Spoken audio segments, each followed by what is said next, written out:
Hello students, welcome to scholar जिला। Lesson number 6 का हम लोग आज सेकेंड लेक्चर है। पहले लेक्चर में हमने डिस्कस करे थे कि एंटरप्राइज क्या होता है। ईआरपी हम लोग पढ़ रहे हैं, एंटरप्राइज रिसोर्स प्लानिंग पढ़ रहे हैं। तो एंटरप्राइज के बारे में पढ़े हमने, रिसोर्सेज के बारे में पढ़े, प्लानिंग के बारे में पढ़े। आज हम लोग को पढ़ना है what are the functional units of ERP. Enterprise resources planning में क्या क्या अलग अलग फंक्शनल यूनिट्स होती है, कहाँ कहाँ यूज कर सकते हैं हम लोग, क्या क्या अलग अलग डिपार्टमेंट्स होते हैं हमारी एक एंटरप्राइज के अंदर, ऑर्गेनाइजेशन के अंदर, वो हम लोग को पढ़ना है। और उन मॉड्यूल मतलब वो डिपार्टमेंट के हिसाब से ही अलग अलग ईआरपी सॉफ्टवेयर अलग अलग मॉड्यूल्स बना के देते हैं अलग अलग डिपार्टमेंट के लिए। तो ये हम लोग को थोड़ा इसमें देखना है कि क्या क्या फंक्शनल यूनिट्स होती है ईआरपी के अंदर। The resources available in enterprise must be utilised effectively, so it is the responsibility of the management to plan the resources। Simple सी बात है, जो भी रिसोर्सेस हमारे पास अवेलेबल है, कल हमने पढ़े थे मैन है, मटेरियल है, बराबर ना, मनी है, मशीन्स है, तो ये सब रिसोर्सेस हमारे, तो इनको अगर हम लोग अच्छे से यूज करेंगे, जरूरी है कि इनको अच्छे से यूज करना, तो ये रिस्पॉन्सिबिलिटी होती है मैनेजमेंट की कि इनको अच्छे से इनके लिए क्या किया जाए, रिसोर्सेस के लिए प्लानिंग की जाए। तो the RP system helps the management in making the planning process more productive and efficient। तो ईआरपी का जो सिस्टम है वो हम लोग की प्लानिंग के अंदर बहुत मदद करता है, ताकि हम लोग क्या कर सकें, जो रिसोर्सेज को अच्छे से मैनेज कर सके, उसको अच्छे से प्रोडक्टिव बना सके, एफिशिएंटली उनको यूज कर सके। The entire ERP package contain many modules और सब यूनिट्स। पूरे ईआरपी पैकेज में बहुत सारे सब यूनिट्स होते हैं या अलग अलग मॉड्यूल्स बोल सकते हैं। सबसे पहले देखते हैं फाइनेंशियल मॉड्यूल, क्योंकि अगर कोई कंपनी हम लोग को चलाना है तो पैसे की जरूरत होती है और पैसे को मैनेज करना बहुत जरूरी होता है किसी कंपनी को बहुत ज्यादा सक्सेसफुल करने के लिए। तो देखिए क्या लिखा है, this module is core of many ERP software packages. कोई भी सॉफ्टवेयर पैकेज लेंगे हम लोग ईआरपी का, अलग अलग टाइप के ये ईआरपी पैकेज मिलेंगे, हम लोग आगे पढ़ेंगे। तो उसके अंदर सबसे कोर सबसे मेन क्या होता है, financial module. It can collect financial data from various functional department and generate valuable financial reports. ये क्या करता है, अलग अलग डिपार्टमेंट से फाइनेंशियल पैसे से रिलेटेड डेटा कलेक्ट करता है और वैल्यूएबल अच्छी फाइनेंशियल रिपोर्ट्स हम लोग को बना के देता है। Financial reports include balance sheet, financial balance sheet मिलती है हम लोग को, जनरल लेजर मिलते हैं, ट्रायल बैलेंसेस मिलेगी, फाइनेंशियल स्टेटमेंट मिलेंगे, एटसेट्रा। बैलेंस शीट वगैरह मतलब प्रॉफिट एंड लॉस वगैरह भी बना के देता है हम लोग को। This module also include financial accounting, investment किस तरह से हमारे मैनेज होंगे कंपनी के, एंटरप्राइज कंट्रोलिंग एंड ट्रेजरी, और उसके ट्रेजरी वगैरह आप लोग को पता है, खजांची मतलब ना, खजाना कैसे मैनेज होता है, तो वो सबको कैसे कंट्रोल किया जाएगा। तो फाइनेंशियल मॉड्यूल में ये सब हम लोग को पता मतलब पैकेज में मिलता है। अब आते हैं हम लोग मैन्युफैक्चरिंग मॉड्यूल, नाम से ही सबके पता चल जाएगा लेकिन थोड़ा डिटेल में पढ़ेंगे। Manufacturing module contain necessary business rule to manage the entire production process. Manufacturing module में क्या होता है कि बिजनेस के प्रोडक्शन को मैनेज करने के लिए, ठीक है ना, क्या क्या रूल्स है वो उसमें बताया गया होता है। This module of ERP enables an enterprise to combine technology and business process to get integrated solution। ये मॉड्यूल क्या करता है ईआरपी का, कि हमारे पास जो टेक्नोलॉजी है और जो हमारा बिजनेस का प्रोसेस है उसको क्या करें, कंबाइन करें दोनों को, और एक इंटीग्रेटेड मतलब दोनों को मिला के सोल्यूशन बनाए। टेक्नोलॉजी को और बिजनेस के जो प्रोसेस है, काम करने तरीका, दोनों को मिला के एक नया सोल्यूशन हम लोग को इंटीग्रेटेड सोल्यूशन बना के दे। It also provide freedom to change manufacturing को चेंज करने का फ्रीडम मिल जाता है हम लोग को इसके जरिए। Planning method as and when required, और हम लोग अपने हिसाब से प्लानिंग कर सकते हैं कि किस तरह से मैन्युफैक्चरिंग करना चाहिए, या ये प्रोसेस चेंज करना चाहिए, या दूसरे प्रोसेस से करेंगे तो ज्यादा फास्ट होगा, एफिशिएंटली होगा, व्हाटएवर। तो ये मॉड्यूल के जरिए हम लोग वो डिस्कस पता कर सकते हैं। आगे लिखा है प्रोडक्शन प्लानिंग मॉड्यूल। अब ऊपर था मैन्युफैक्चरिंग, अब यहाँ पे क्या बात कर रहे हैं, वो प्रोडक्शन की बात कर रहे हैं। वहां पे प्रोसेस था खाली, मतलब किस तरह से प्रोडक्ट बनेगा वो प्रोसेस। अब यहाँ पे प्रोडक्शन की प्लानिंग करना है कि प्रोडक्शन किस तरह से करना चाहिए। तो this module is used for optimising the utilisation of available resources and help the organisation to plan their production. अब इस मॉड्यूल में क्या होता है कि हम लोग क्या करते हैं, सारे हमारे रिसोर्सेज जो प्रोडक्ट बनाने के लिए यूज होते हैं, बराबर ना, वो हम लोग उसको मतलब उसको बारे में रिसर्च करेंगे, उसके बारे में एनालाइज करेंगे और उसके यूटिलाइजेशन बेटर यूटिलाइज करके ऑर्गेनाइजेशन को प्रोडक्शन प्लान करते हैं कि ऑर्गेनाइजेशन प्रोडक्शन किस तरह से होना चाहिए, तो हम लोग ज्यादा से ज्यादा प्रोडक्टिविटी कर सकते हैं और अच्छी क्वालिटी के प्रोडक्ट बना सकते हैं। This module identify the material required. ये मॉड्यूल आइडेंटिफाई करता है कि कौन सा मटेरियल लगेगा प्रोडक्शन के लिए, allocate optimum resources using data and sales forecasting with the sales data. और फिर क्या करता है वो, जिस हिसाब से हमने प्लानिंग करे उस हिसाब से हर एक मॉड्यूल को रिसोर्सेज एलोकेट करता है, कितना पैसा चाहिए, कितनी मशीन चाहिए, कितने मेंस चाहिए, बराबर ना, ह्यूमन चाहिए, वैसे के हिसाब से। फिर उसने बताया कि सेल फोरकास्टिंग करता है, सेल का अंदाजा लगाता है कि कितना, अगर हम लोग इस तरह से काम करेंगे तो हम लोग सेल कितना कर सकते हैं सेल डेटा को एनालाइज करके। ये होता है प्रोडक्शन मॉड्यूल का, प्रोडक्शन प्लानिंग मॉड्यूल का। नेक्स्ट है एचआर मॉड्यूल। एचआर मतलब ह्यूमन रिसोर्स। तो human resource, HR stand for human resource. HR module maintains and update and complete employee database. ये मॉड्यूल क्या करता है, हमारे एम्प्लॉयज का पूरा डेटाबेस बना के रखता है हमारे लिए, ताकि हम लोग को पता हो कि एम्प्लॉय की सैलरी क्या है, एम्प्लॉय की पर्सनल इंफॉर्मेशन, उसकी अटेंडेंस, उसका प्रमोशन, उसका परफॉर्मेंस, सब इसमें पता होता है, ताकि हम लोग को काम आए, हम लोग उससे एनालाइज कर सके कि ये एम्प्लॉय कितने कैपेबल है, तो उससे फिर हम लोग उसको प्रमोशन दे सकते हैं या किसी और डिपार्टमेंट में ट्रांसफर दे सकते हैं, यहाँ से वहां अच्छा काम कर सकता है, वॉटेवर जो भी है। तो एचआर मॉड्यूल के जरिए हम लोग कर सकते हैं। नेक्स्ट है इन्वेंट्री कंट्रोल मॉड्यूल। इन्वेंट्री मतलब स्टॉक। तो स्टॉक को कंट्रोल करने के लिए भी मॉड्यूल होता है अलग से ईआरपी पैकेजेस में। This module covers process of maintaining an appropriate level of stock in the warehouse. हमारे वेयरहाउस में एक अप्रोप्रिएट मतलब जितना हम लोग का स्टॉक चाहिए, क्योंकि उतना स्टॉक नहीं होगा तो हम लोग के प्रोडक्शन प्रोसेस क्या हो जाएगा, रुक जाएगा, ठीक है ना। तो उसके ऊपर कॉस्टिंग में बहुत सारे चैप्टर्स हैं, वो अगर आप आगे चलेंगे आप लोग को पढ़ेंगे तो मालूम पड़ेगा, बराबर ना। स्टॉक लेवल्स के ऊपर भी चैप्टर होता है। तो इन्वेंट्री स्टॉक लेवल मेंटेन करना पड़ता है ताकि हमारा प्रोडक्शन इतना कम स्टॉक नहीं हो जाए कि हमारा प्रोडक्शन क्या हो जाए, रुक जाए। तो उसको मेंटेन करने के लिए इन्वेंट्री मॉड्यूल बनाया जाता है। It is responsible for identifying the inventory requirement and setting the target of the stock item required.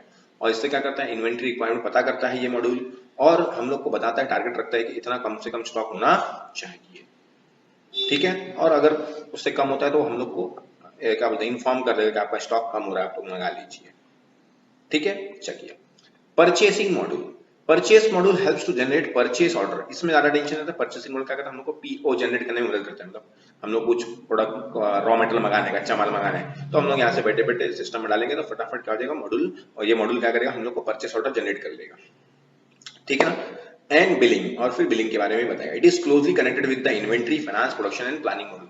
और ये इन्वेंट्री से भी कनेक्टेड होता है क्योंकि स्टॉक, फाइनेंस से भी कनेक्शन होता है, प्रोडक्शन भी, क्योंकि परचेज करेंगे तभी ही प्रोडक्शन होगा, परचेज करने के लिए पैसे की जरूरत पड़ेगी, और परचेज हम लोग स्टॉक ही करते हैं। तो ये सब से क्या होता है, इंटीग्रेटेड होता है, कनेक्टेड होता है, ठीक है ना, एकदम क्लोजली कनेक्ट होता है। नेक्स्ट है marketing module. Marketing module is use for monitoring and tracking customer order. Marketing module में क्या करते हैं हम लोग, कस्टमर के ऑर्डर को मॉनिटर करते हैं और ट्रैक करते हैं कि कस्टमर का ऑर्डर जो किया था उसने, उसको हम लोग कितना प्रोसेस कर चुके हैं। इंक्रीजिंग कस्टमर सेटिस्फेक्शन, कस्टमर के हमारे सेटिस्फेक्शन को बढ़ाना, उससे रिव्यू लेना, उससे बातचीत करना, उसको थोड़ा गाइड करना, तो वो सब चीजें से हम लोग का क्या होगा, मार्केटिंग मॉड्यूल बताता है हम लोग को, ठीक है ना। फॉर एलिमिनेटिंग क्रेडिट रिस्क, और क्रेडिट रिस्क को भी एलिमिनेट करता है, जो हम लोग उधार देते हैं हमारे कस्टमर्स को, उसको भी एलिमिनेट करने की मदद करता है कौन, मार्केटिंग मॉड्यूल। इसमें हम लोग को बताता है कि ये कस्टमर के इतने दिन से पैसा बाकी है, वॉट एवर, बहुत सारी चीजें हम लोग को ये इन्फॉर्म करते रहेगा, ठीक है ना, ऑटोमेटिकली करेगा। तो इससे क्या होता है, हम लोग को मैनुअली याद नहीं रखना पड़ता है कि एक कस्टमर का इतने दिन से इतना पैसा बाकी है। तो ये क्लियरली हम लोग को क्या बोलते हैं, पॉपअप स्क्रीन या कैसा जैसा ईआरपी पैकेज होगा उस हिसाब से हम लोग को ये आगाह करते रहता है, कि इन्फॉर्म करते रहता है कि ये चीजें बाकी है, ठीक है ना। नेक्स्ट है sales and distribution module. This module help for tracking inquiries. इसमें क्या होता है, इंक्वायरीज जो हमारे कस्टमर इंक्वायरी करते हैं उसको ट्रैक करने में, ऑर्डर प्लेसमेंट, जो हम लोग ऑर्डर प्लेस करते हैं उसके बारे में, ऑर्डर शेड्यूलिंग, बराबर ना, जो हम लोग ऑर्डर, कस्टमर ने ऑर्डर प्लेस किया उसके बारे में, उसको ऑर्डर शेड्यूल, मतलब उसको शेड्यूल करेंगे कि उसको ऑर्डर किस तरह से पूरा करेंगे हम लोग, डिस्पैच करना, बिल बनाना। तो ये किसमें होता है, सेल्स एंड डिस्ट्रीब्यूशन मॉड्यूल में। This module closely integrated with the e commerce website of the organisation. खास करके कहाँ पे रहता है, ई कॉमर्स वेबसाइट जो रहती है ना हमारी, उससे ही इंटीग्रेट करके इसको बनाया जाता है, ठीक है। और नॉर्मली हम लोग को ऑनलाइन ही लोग परचेज करते हैं, Amazon, फ्लिपकार्ट, बराबर ना, ये लोग इसको बहुत यूज करते हैं, वो लोग बहुत यूजफुल है क्योंकि लोग नॉर्मली ऑनलाइन ही पूरा काम करते हैं। इसमें ऑर्डर प्लेस ट्रैकिंग करते हैं लोग, ऑर्डर शेड्यूलिंग करते हैं, बिल बनाते हैं, ऑनलाइन ही सब कुछ होता है, बराबर ना। तो ये मॉड्यूल करके देते हैं हम लोग को, sales and distribution module. Next है quality management module. This module is use for managing the quality of the product. ये मॉड्यूल यूज करते हैं हम लोग ताकि प्रोडक्ट की क्वालिटी क्या हो, मैनेज कर सके हम लोग। The quality management module fulfils the following function. इसमें क्या होता है, अलग अलग फंक्शन को ये क्या करता है, पूरी करता है, पूरा करता है। क्वालिटी प्लानिंग, क्वालिटी प्लान करता है कितनी क्वालिटी होना चाहिए। क्वालिटी को इंस्पेक्शन देखता है कि इंस्पेक्शन करके इसमें डेटा लोग पुट करते हैं, ठीक है ना। कौन पुट करता है, जो क्वालिटी इंस्पेक्टर होता है, क्वालिटी चेक करने वाला, तो वो चेक करता है। फिर क्वालिटी को कंट्रोल करना, अगर ज्यादा खराब हो रही तो उसको किस तरह से कंट्रोल करेंगे, तो ये मॉड्यूल में वो सब हम लोग को पैकेज में मिलता है। तो ये हो गया टोटल हम लोग के 9 मॉड्यूल्स, सब यूनिट्स ऑफ ईआरपी। ईआरपी के अलग अलग फंक्शंस है, सब यूनिट्स है, मॉड्यूल्स है, वो हम लोगों ने पढ़ लिए। तो बहुत सिंपल है। आप लोग किसी कंपनी फैक्ट्री का अगर वो ध्यान दोगे, किसी बड़ी कंपनी पे जो मैन्युफैक्चर करती है, उसके हिसाब से अगर समझोगे तो सब फटाफट याद हो जाएगा, ठीक है ना। फाइनेंस है, प्रोडक्शन प्लानिंग है, बराबर ना, सेल्स एंड डिस्ट्रीब्यूशन है, एचआर है, क्वालिटी कंट्रोल है, फिर क्या बोलते हैं आप लोग का परचेसिंग मॉड्यूल है, बराबर। तो ये सब मॉड्यूल आप लोग फटाफट याद करेंगे तो याद हो जाएगा। लेकिन आप लोग को एक कंपनी की तरह सोचना पड़ेगा, ठीक है, बड़ी मैन्युफैक्चरिंग कंपनी, तो आप लोग को ज्यादा इजी पड़ेगा, ठीक है। ये हो गया आप लोग के मॉड्यूल्स। अब अगला आंसर है हम लोग का ईआरपी रिलेटेड टेक्नोलॉजीज। क्या क्या नई नई टेक्नोलॉजीज आ रही है ईआरपी, तो देखिए क्या क्या है, उससे रिलेटेड टेक्नोलॉजीज क्या क्या है। Sorry, the ERP system integrates separate business function, material management, production planning, distribution, financial other into single. वो ईआरपी सिस्टम क्या करता है, हमारे अलग अलग फंक्शन है बिजनेस में, प्लानिंग है, बराबर ना, प्रोडक्शन प्लानिंग है, प्रोडक्शन मैन्युफैक्चरिंग डिपार्टमेंट है, मैन्युफैक्चरिंग है, फाइनेंस है, सेल्स है, डिस्ट्रीब्यूशन है, बराबर ना, अलग। तो सबको इंटीग्रेट करके एक जगह पे लाता है। कौन लाता है, ईआरपी के जरिए, इनटू सिंगल एप्लीकेशन, एक एप्लीकेशन में सब मिल जाएगा। If some other technologies which are going to be discussed in this section are used along with standalone ERP package, अगर हम लोग कोई दूसरी टेक्नोलॉजी यूज करेंगे तो उसके बदले हम लोग को क्या यूज करना चाहिए, ERP पैकेज के अंदर ही समझ लीजिए वो। The performance of enterprise will be increase significantly, और अगर ERP पैकेज लिया उसने तो सिंपल सी बात है, कंपनी का परफॉर्मेंस क्या हो जाएगा, बढ़ने लगेगा। क्यों, क्योंकि उसका सारा डेटा एक जगह पे जमा है, जो भी डेटा चाहिए जिस भी डिपार्टमेंट को, उस डिपार्टमेंट से वो निकाल सकता है। Let us discuss some of the related technologies use along with ERP package. ERP package के साथ में ये सब भी टेक्नोलॉजीज यूज की जाती है। ईआरपी अलग और ये सब पैकेजेस थोड़ा अलग होते हैं। क्या है देखिए, product life cycle management. Product life cycle का मतलब होता है जब प्रोडक्ट बनता है तो उसके कुछ फेजेस होते हैं। जब प्रोडक्ट नया नया कोई बनाएगा तो उसको मैनेज करने के लिए भी अलग से एक पैकेज मिलता है, वो इसका नाम लिखा है PLM, product life cycle management. The product life cycle management is the process of managing the entire life of the product cycle. Product की जो लाइफ है, पूरी साइकिल है उसकी, जो उसको मैनेज करता है इसके अंदर ये सॉफ्टवेयर, मतलब ये हम लोग का जो पैकेज है। Product life cycle is used for determining the life span of the product. इसमें क्या करता है, वो डिसाइड करता है, डिटरमाइन करता है कि प्रोडक्ट का लाइफ स्पैन कितने दिन तक, वो 1 साल 2 साल तक मार्केट में रह सकता है। शोन इन फिगर 6.5 वो देखेंगे हम लोग। General schematic diagram of 4 stage, उसमें स्केमेटिक मतलब सिस्टमेटिक डायग्राम बताया हुआ है 4 स्टेजेस में product life cycle, which consists of development, introduction and new product of a new product, then its growth in the market, its maturity and last in decline if cannot compete with the similar product of the company। तो उसने क्या बोला, product पहले क्या होता है, introduce होता है मार्केट में, तो इंट्रोडक्शन स्टेज दिखा उसने। फिर सिंपल सी बात है, मार्केट में क्या होगा, वो ग्रो करेगा। क्या करेगा, वो ग्रो करेगा। ग्रो करने के बाद एक मैच्योरिटी, मतलब एक टॉप लेवल पे पहुंच जाएगा, अब उससे ज्यादा ग्रो नहीं कर सकता है, ठीक है ना। उतने पहुंचने के बाद फिर क्या होता है, प्रोडक्ट डिक्लाइन होने लगता है। अगर वो कब डिक्लाइन होता है, जब वो मार्केट में दूसरे कॉम्पिटिटर से, कंपनीज के प्रोडक्ट से कंपीट नहीं कर पाता है, तब वो डिक्लाइन होने लगता है, ठीक है। तो इसी को हम लोग बोलते हैं प्रोडक्ट की life cycle, introduction, growth, maturity, decline. Clear है, चलिए आगे आते हैं। The information gathered from product life cycle will help an enterprise to understand the status of product in the existing market। तो इससे क्या होता है, कंपनीज को पता चलता है कि जो प्रोडक्ट है हमारा, वो मार्केट में उसका स्टेटस क्या है, कि वो ग्रोथ पे है, कि मैच्योरिटी पे है, कि डिक्लाइन हो रहा है, कि कुछ स्टेप उठाना चाहिए हम लोग को, कि प्रोडक्ट की सेल कम हो रही है। तो वो इससे सबको पता चलेगा, क्योंकि उनके पास पूरा डेटा इंटीग्रेट है, सेल्स का डेटा, सबको डेटा इंटीग्रेट है ऑलरेडी, तो इससे पता चल जाता है, ठीक है। नेक्स्ट है management information system, MIS। In MIS there are 3 components, those are management, information and system. 3 component नाम में ही उसके मैनेजमेंट, इंफॉर्मेशन, सिस्टम। तो management is the end user of data, that is decision maker. Management कौन होता है, जो data बनता है हम लोग का, जो भी डेटा हम कलेक्ट करते हैं, उसका एंड यूजर, क्योंकि वो मैनेजमेंट ही उसको देख के फिर डिसीजन लेता है। Information is the process data and system. Information क्या होता है, वही होती है जो चीज, डेटा को हम लोग क्या करते हैं, प्रोसेस कर लेते हैं अपने हिसाब से। डेटा तो बहुत अलग तरह का होगा, उसको प्रोसेस करके अपने हिसाब से उसको कन्वर्ट किए होते हैं, बराबर ना। फिर लिखा है system is the integration and holistic view of the enterprise. और सिस्टम क्या होता है? इंटीग्रेशन मतलब सारा डेटा मिक्स, और होलिस्टिक व्यू मतलब पूरे का व्यू, एक साथ पूरी कंपनी का, कंपनी सारे यूनिट्स का, अलग अलग नहीं, पार्ट में नहीं। होलिस्टिक का मतलब ये है कि सबका एक साथ व्यू हम लोग, ठीक है ना, मतलब पूरे का। उसी को हम लोग क्या बोलते हैं? उसी को क्या बोलते हैं हम लोग? होलिस्टिक व्यू, ठीक है। एन एंटरप्राइज में contain different categories of employee like clerk. Employee में क्या होता है? अलग अलग कैटेगरी एम्प्लॉयज होते हैं। क्लर्क्स होते हैं, असिस्टेंट होते हैं, ऑफिसर होते हैं, executive manager. All of them are user of MIS, और सारे सारे क्या यूज करते हैं? एमआईएस का इस्तेमाल करते हैं। MIS will collect relevant data from inside and outside of enterprise. MIS क्या करता है? कंपनी के अंदर से भी और कंपनी के बाहर से भी डेटा कलेक्ट करता है। This data is processed and stored in centralized database and it is made available to users whenever it is needed है। तो क्या करता है? एमआईएस क्या करता है? ये डेटा कहाँ पे सेव करता है? एक सेंट्रलाइज सिस्टम में सेव कर लेता है, और जब कभी भी किसी यूजर को इसकी जरूरत पड़ती है तो उसको वो अवेलेबल करा देता है, उसको मिल जाता है डेटा, फटाक से निकाल लेगा अपने रिक्वायरमेंट के हिसाब से। MIS has the capability to generate reports as and when the user demands। जब भी डिमांड करेगा यूजर कि उसको डेटा कोई रिपोर्ट चाहिए, तो MIS उसको, उसकी कैपेबिलिटी होती है कि उसको डेटा जनरेट करके दे देगा। ये हो गया MIS, मैनेजमेंट इंफॉर्मेशन सिस्टम। उसके बाद है सप्लाई चेन मैनेजमेंट। नेक्स्ट क्या है? Supply chain management. Supply chain consist of all the activities associated with moving goods from supplier to the customer. Supply chain किसको बोलते हैं हम लोग? कि गुड्स जब सप्लायर से हम लोग ने लेके आए, सप्लायर मतलब जिससे हम लोग प्रोडक्ट खरीदते हैं, ठीक है ना, उससे लेके आए और कस्टमर तक पहुंचाने तक जितने भी एक्टिविटी होती है वो सब सप्लाई चेन में आते हैं।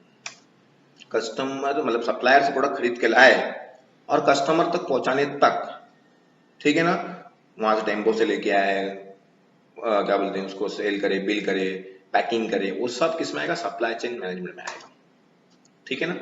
उसकी जितनी भी एक्टिविटी होगी लिखा देखो यहाँ पे। It begins with collecting raw material and and with receiving the goods by the goods consumer, goods by the consumer. तो क्या होता है? ये कहां से शुरू होता है?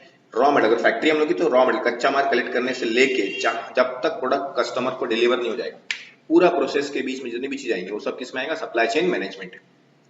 It is very important for companies to move. तो हम लोग का प्रोडक्ट कहां से स्टार्ट होता है? मतलब कहां से स्टार्ट होता है supply chain management? Raw material हम लोग खरीदते हैं, फिर सप्लायर के पास आता है, बराबर ना। सप्लायर के बाद वो क्या होता है? प्रोडक्ट मैन्युफैक्चर होता है, मैन्युफैक्चर के बाद वो डिस्ट्रीब्यूट होता है, कस्टमर तक पहुंचता है, फिर कस्टमर के बाद कंज्यूमर तक पहुंच जाता है, ठीक है ना। तो ये सब जितना भी प्रोसेस है, जितना भी प्रोसेस हम लोग का, ये सब क्या है? Supply chain management. इसके अंदर जितने भी लोग इन्वॉल्व होते हैं, ठीक है ना। अब देखो क्या क्या इसमें हम लोग आगे बढ़ते हैं। Product to the customer quickly, product to the customer quickly, यहाँ पे लिखा है देखिए, it is very important for companies to move product to their customer quickly. इसलिए कंपनी के लिए जरूरी है कि प्रोडक्ट कस्टमर के लिए, कस्टमर तक फटाक से पहुंचना चाहिए। फास्टर प्रोडक्ट डिलीवरी और ability will increase the sale and satisfaction of the customer. Simple सी बात है, अगर प्रोडक्ट फास्ट डिलीवर होगा तो कस्टमर का सेटिस्फेक्शन बढ़ेगा और सेल भी क्या हो जाएगा? हमारा इंक्रीज हो जाएगा। So it is very important to manage the activities in supply chain. इसलिए बहुत जरूरी है कि हम लोग सप्लाई चेन के अंदर जो भी एक्टिविटीज आती है सबको एकदम अच्छी तरीके से मैनेज करें, ताकि हम लोग को कस्टमर को प्रोडक्ट फटाक से जल्दी से पहुंचा सके। Software packages are available in the market for managing the same.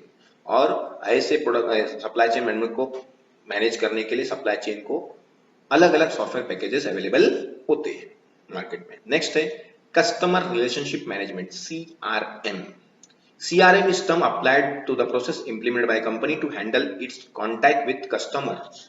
Customer से जो कांटेक्ट हम लोग का होता है, कस्टमर से हम लोग फ्यूचर में भी कांटेक्ट रखते हैं, उसको ही उसके रिलेशनशिप मैनेज करने के लिए, तो उसका जो प्रोसेस होता है उसी को हम लोग CRM बोलते हैं। CRM covers method and technology used by companies to manage their relationship with clients. CRM के अंदर क्या होता है? अलग अलग मेथड्स और अलग अलग टेक्नोलॉजीज होती है, जिसके जरिए कंपनी क्या करती है? अपना रिलेशनशिप अपने क्लाइंट से, कस्टमर से क्या रखती है? मेंटेन रखती है। It is not only the responsibility of customer service group और IT टीम। ये सिर्फ कस्टमर सर्विस ग्रुप और IT टीम का डिपार्टमेंट नहीं है। It touches all the major part of an enterprise. ये क्या होता है? पूरे कंपनी के सारे मेजर पार्ट के एंटरप्राइज के टच करता है वो। देखिए डायग्राम बताया उसने, सेल्स से, फीडबैक से, सपोर्ट से, मार्केटिंग टीम से, सब से कनेक्ट होता है CRM, ठीक है ना। It includes the capture, storage, analyse of customer information. ये क्या करता है?